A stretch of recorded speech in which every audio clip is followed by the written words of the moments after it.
Happy Saturday and welcome to the Weekend Weird Files. I'm your host, Andrea, and today we're going to be talking about some more of those weird events from history like we talked about last weekend. Triple S Studios proudly presents the Weekend Weird Files, and here's your host, the weirdest one of all, Andrea Lee.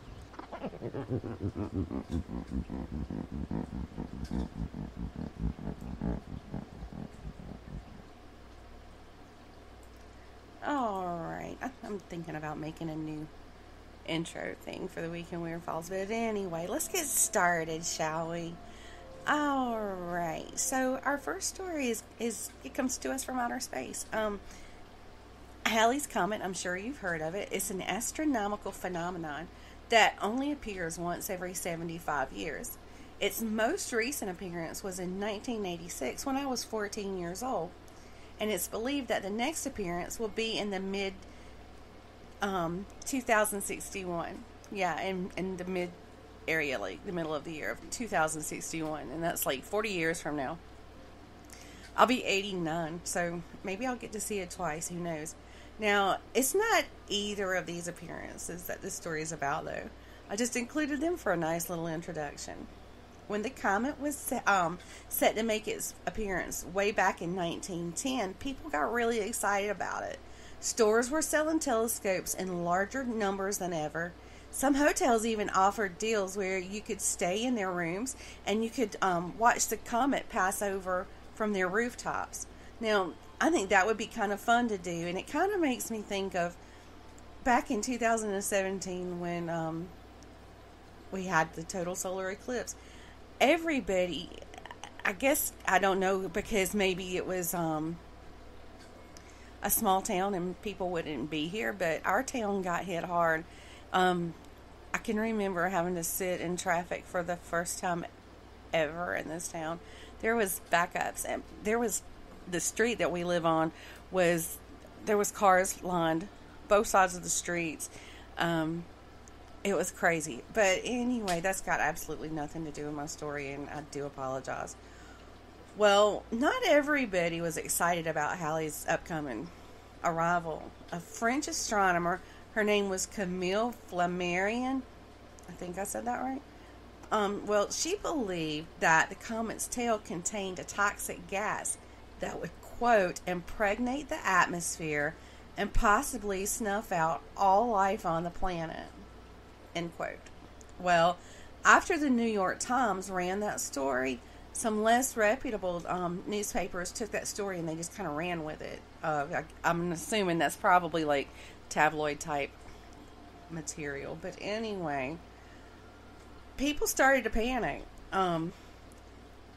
Stores started like selling out of gas masks because that was a popular item. And there was scammers that were even selling whatever they had came up with, but they called them anti-comet pills. That kind of gave me a giggle. There was so much chaos that people even sealed up their keyholes to keep the gas from seeping into their homes. Yeah. Now, did it not occur to anybody, I keep thinking this too, did it not occur to anybody that in all the times that a Halley's Comet had passed Earth before, this hadn't happened? Well, when it finally made its pass that year, people realized that they'd wasted money on their gas mask and they'd sealed their keyholes for nothing because there was no poisonous gas. Absolutely nothing happened other than it just making its trip, in our atmosphere. But anyway, there was something interesting I found that was somewhat related, like a little extra to this. Mark Twain was born as Halley's Comet passed over in 1835, and then he died as it passed by in 1910. How weird and interesting is that? Now, the next story, it also comes to us from the stars. John Glenn, you probably know that name. He's a celebrated astronaut. He was a member of the Mercury 7, and they were the first group of American astronauts.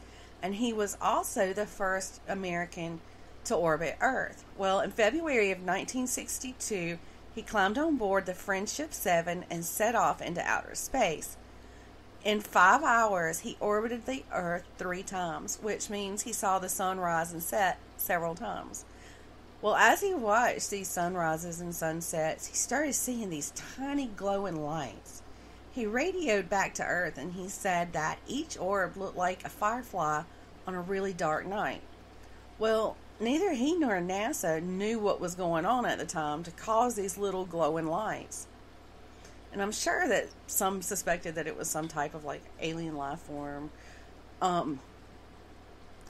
And John Glenn even thought it was some type of miracle. But the reality of what the twinkling orbs were wasn't nearly as glamorous as one would think. The spacecraft that Glenn was riding in was equipped with a vent that basically sucked the astronauts' bodily fluids, aka sweat and urine, out of the spaceship. Well, when the fluid shot out into that vast expanse, they instantly froze, and when any light would hit them just right, they would appear to glow. So, basically what they thought was like extraterrestrial fireflies was really just sweat and pee sparkling. And I thought I was like easily fascinated. But if you don't know, you don't know, right? And finally, as you can imagine, after the bombing of Pearl Harbor, the United States was on edge, especially those living in California. And they were right to be living in fear because on February 23rd, 1942, a Japanese submarine fired on an oil field near Santa Barbara. Then the following day, there was naval intelligence that said that an attack was about to happen. Well, 2 days after the submarine fired near Santa Barbara, an unidentified aircraft was spotted on the radar heading towards Los Angeles. After the plane appeared on the radar screen, a citywide blackout was ordered. It must have been new moon because the street was like, or not the street, but the entire city was like totally dark, and I'm talking like advanced darkness. Couldn't see anything. Well, someone spotted a balloon that was carrying a red flare, and then all of a sudden the night sky lit up with like this frightening light show. Over 1,400 rounds were fired into the sky, and soldiers spotted aircraft flying at different speeds and different altitudes. That was just kind of strange for them to be flying in a manner like that. But anyway, when the smoke lifted, though, there was not one single sign of an invasion. Not a one. The Navy said that it all happened because of jitters. You know, they were nervous. But the Army wasn't sure about that. And they even mentioned the possibility of enemy aircraft. Well, if that were true, where did they come from and where did they go? But as you can probably guess, lots of criticism from the government and major newspapers came out of this. I mean, how could they have I can't talk today. I almost made it through the whole show without a blunder. Let me start that sentence over. How could this have happened and the results in LA were bad? Shrapnel had caused some pretty extensive property damage, and a few local people had even died from heart attacks and traffic accidents that the supposed battle for Los Angeles had caused. I mean, I can imagine how scary that was. So if it wasn't enemy aircraft, what caused all of this?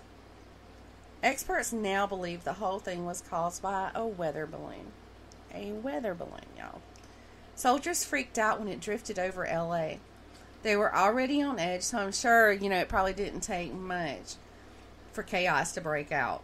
And what made the whole thing worse was that the blackout and smoke caused the shell blast to be mistaken for enemy airplanes. So, of course, there's going to be some conspiracy theories when stuff like this happens. And that conspiracy theory says that the whole thing was caused by aliens. And I'm not ruling that out, okay? I'm not saying that it couldn't happen. But it really does seem like the weather balloon was the most likely cause for all of that. Well, that's all I've got for this week's edition of the Weekend Weird Files.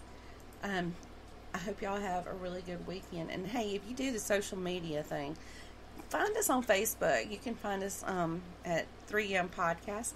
And on Twitter, you can find us at 3M Podcast 3. We also, and I'm not sure if I've ever even mentioned this, but we also have a website that has, information about us.